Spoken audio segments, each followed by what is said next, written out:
Mending Wall by Robert Frost. This is a new topic in our syllabi wherein Robert Frost is talking about a mending wall, a wall that has to be mended between two neighbors in their play yard, and this is a dramatic monologue wherein a farmer and a neighbor is actually talking during a visit wherein they have to mend a certain wall between. Let's have a look at the summary. Theme of isolation. Here Robert Frost is talking about the isolation theory here, wherein people in all day long do not get time to interact with their neighbors, and yet they have an indulgence of building up walls. Two opinions. Robert Frost talks and tells us about, in this dramatic monologue, tells us about two different opinions, wherein one part of the neighborhood says there should be no wall into existence to separate them, whereas the other, an old farmer, believes in having a wall. Now let's have a look at the descriptive part of the summary. Lines 1 to 9. The narrator expresses his wonder about a phenomena through these lines that he has observed in nature. He says that he has observed something mysterious takes place in nature which does not love the existence of walls. That something makes the frozen ground to bloat under the wall and topple the stone wall on the boundary of his property. Hence, a gap is created in the wall through which two people can pass together. Robert Frost says that sometimes even careless hunters damage the walls, but he drives them away and repairs the gap. The hunters pull down the stones of the walls. This way, they search for rabbits hiding under the wall to please their barking dogs. Now, right in the beginning of the poem, Robert Frost tries to explain a natural phenomena where he observes that even the natural substances and forces do not want a wall to be held up in the neighborhood. Actually, there is something that makes the frozen ground to bloat under that wall, and the walls of the stones of the wall get dismantled. Lines 9 to 22. The poet rehearses the mystery of the wall. He says that no one has seen or heard the noise when the gaps in the walls are made.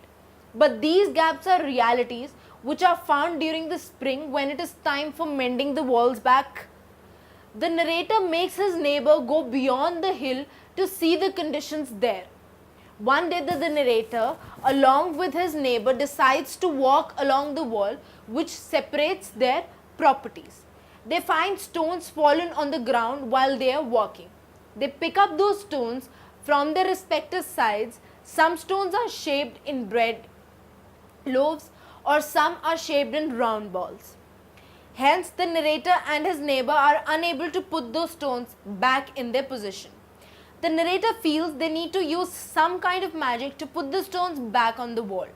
During this process of handling the stones, their fingers are chapped and they feel tired. But the narrator and the neighbor look at it as an outdoor game, a kind of a net game, where the wall acts like a net and the narrator and his neighbor are opponents. Now, taking the wall into consideration on a hill rooftop, they actually take it as a game where they are trying to mend the wall with the stones fallen down of different kinds of shapes, and both the neighbors are acting like the opponents, keeping the wall as the net of a certain game. Moving on, lines 22 to 36. The narrator tries to convince his neighbor that the wall is of no need because the narrator has an apple orchard, while the neighbor owns pine trees. He says that the apples that grow in his orchard would not trespass and eat the cones of his pine trees. To this, the neighbor replies, "Good fences make good neighbors." Now here, the author is actually trying to pull up his opinion that there is no need, that practically there is no need for a wall to separate two different stances, because the author actually has an apple orchard where won't affect his pine trees at all. But in return, the neighbor replies that good fences make good neighbors. He does not agree to author's opinion. The narrator is not sure whether he can put an idea into the neighbor's mind, the idea why good fences are required to keep cows at bay. If there are no cows, fences are not needed either. The narrator tells that if he has to ever build a wall, he will ask himself whom he will be protecting by constructing a wall and whether the wall will offend anyone. He believes that there is something that does not love walls and wants it to be pulled down. The author actually tries to explain or tries to put it into the neighbor's head that these walls actually here, good fences make good neighbors, meant when there were cows around and did not enter each other's area. But when there are no cows, then there is certainly no practicality of having a wall to separate the fences. Excuse me. Lines 37 to 46. The narrator tells his friend that he believes some non-human entity like elves break the walls. The elves are tiny supernatural beings from folklore and myth.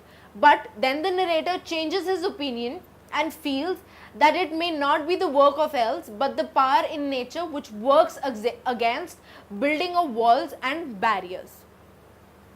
The narrator sees his neighbor holding firmly a stone, looking like an ancient Stone Age man armed to fight. Now here the author is trying to explain it to his neighbor that there are certain unhuman entities like elves who break the walls, who really do not want a wall to stand between the two neighbors. The nature which works against the building of walls and barriers.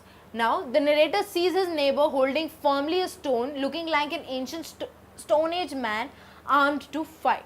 The narrator feels that his neighbor is living in the darkness of ignorance. His neighbor does not want to go against his father's words that good fences make good neighbors.